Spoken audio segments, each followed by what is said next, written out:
Well, we've given them a memorial in London and a memorial here. I prefer memorials to funerals. They're less dispiriting.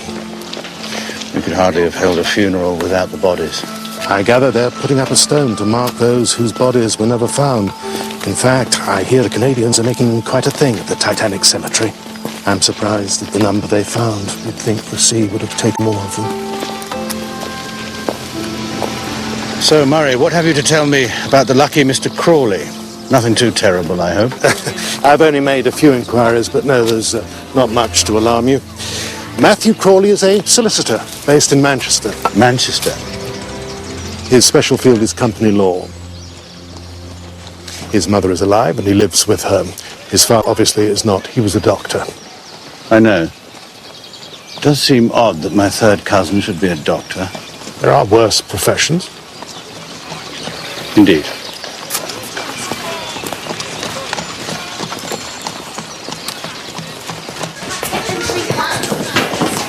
Do me a favour. This is supposed to be sprinkled on the chicken. Isn't there more to go? Oh, please, it won't take a moment. Go on, mate, give it here. We ought to talk about the business of the entail. As you know, on your death, the heir to the title inherits everything, except for the sums set aside for your daughters and your widow. Yes. Owing to the terms of her settlement, this will include the bulk of your wife's fortune. It has been our sole topic of conversation since the day the ship went down. Of course, it must seem horribly unjust to Lady Grantham, but that is how the law stands. Is there really no way to detach her money from the estate? Even to me, it seems absurd. Your father tied the knots pretty tight. I'd say it's unbreakable. I see. Really, Edith? Do you have to put on such an exhibition? She's not. I was supposed to be engaged to him, for heaven's sake, not you. And I can control myself. Then you should be ashamed. Oh, and don't tell me you've not sent up the egg yet. Oh, God, help me! Please, God, help me! Oh, what's on earth the matter? Just run upstairs to the dining room and find William. I beg you. I can't do that now. You've got to. I'll be hanged if you don't. What? Daisy, is that you? Is it the chicken in a sauce? Or the plain chicken with sliced oranges? Oh, thank you! Blessed and merciful Lord, thank you! It's a chicken in the sauce. I'll never do anything sinful again, I swear it, not till I die. Mr. Murray, I'd lovely to see you. Do come in. You're very kind, Lady Grantham, but I must get back to London. But you'll stay for luncheon. Thank you, but no, I'll eat on the train. In fact, if you'd be so good as to ask for the motor to be brought round. But didn't want the afternoon to talk things through. I think we've said everything we have to say, haven't we, my lord? For the time being, yes. Thank you, Murray. You've given me a good deal to think about. Mary, try to get everyone into the dining room. Edith, make sure old Lord Minturn sits down.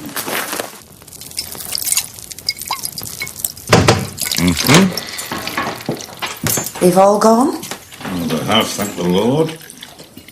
What about the lawyer? Oh, he was the first away. Didn't even stay for the luncheon. I wish they'd make their minds up. Gwen's put clean sheets on the blue room bed, now she'll just have to strip it again. Can't you leave it for the next guest? Well, only if you don't tell. So, has it all been settled? Oh, I don't know if anything's been settled. There's a fellow in Manchester with claims to the title, I gather, but it's all a long way from settled. You mustn't take it personally. Oh, I do take it personally, Mrs. Hughes. I can't stand by and watch our family threatened with the loss of all they hold dear. They're not our family. Well, they're all the family I've got.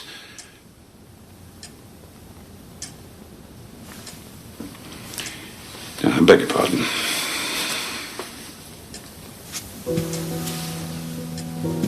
Do you ever wish you'd gone another way?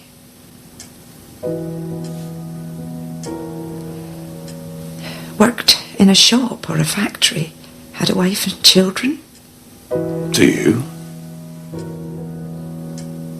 I don't know. Maybe. Sometimes. William's laid tea in the library, but her ladyship hasn't come down. Oh, she'll be tired. Take a tray up to her bedroom. Is Thomas back? Not yet, Mr. Casson. He asked if he could run down the village. I didn't see why not.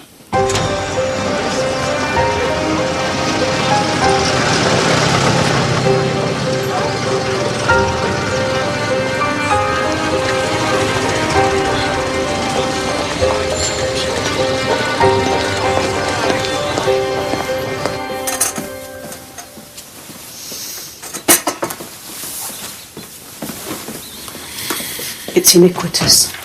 They can't expect you to sit by silent as your fortune is stolen away. Can't they?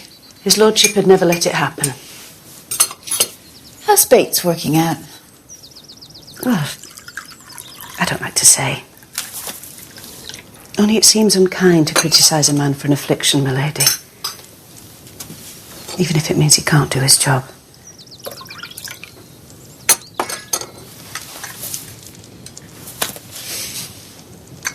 How are you settling in? Very well, I think.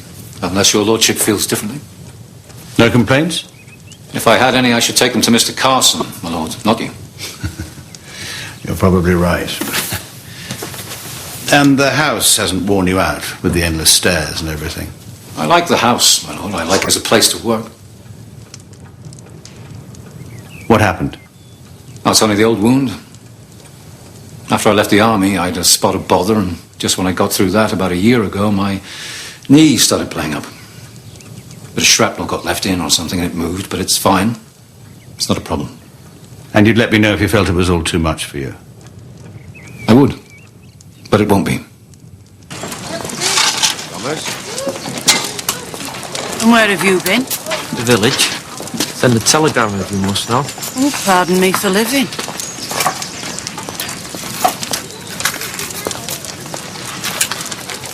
Well, Murray didn't stay long.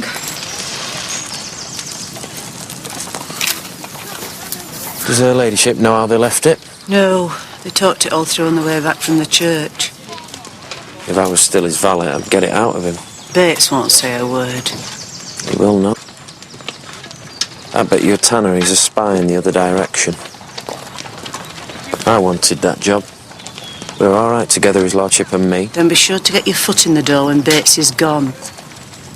Can't get rid of him just because he talks behind our backs. There's more than one way to skin a cat. Perhaps she misunderstood. No, it was quite plain. O'Brien told her Bates can't do the job properly. Why was he taken on? Oh, he was Lord Grantham's Batman when he was fighting the Boers. I know that, but even so.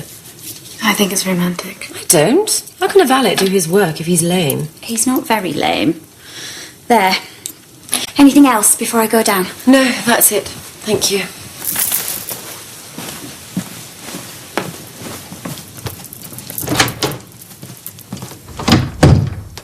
Oh, I hate black.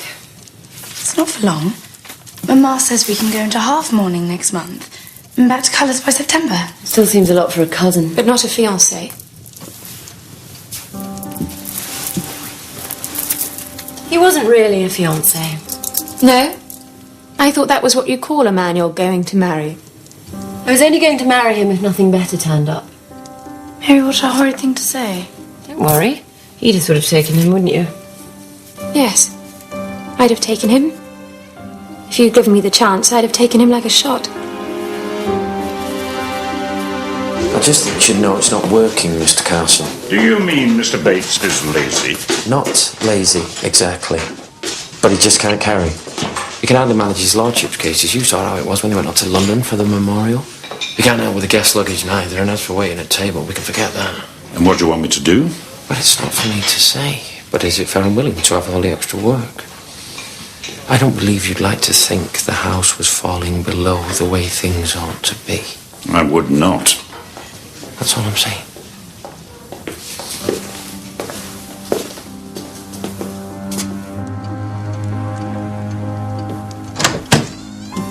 I'm going down. Coming. In a moment. You go.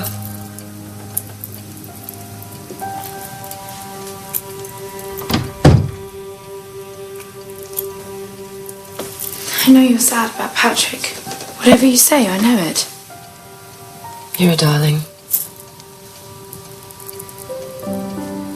But you see, I'm not as sad as I should be. And that's what makes me sad.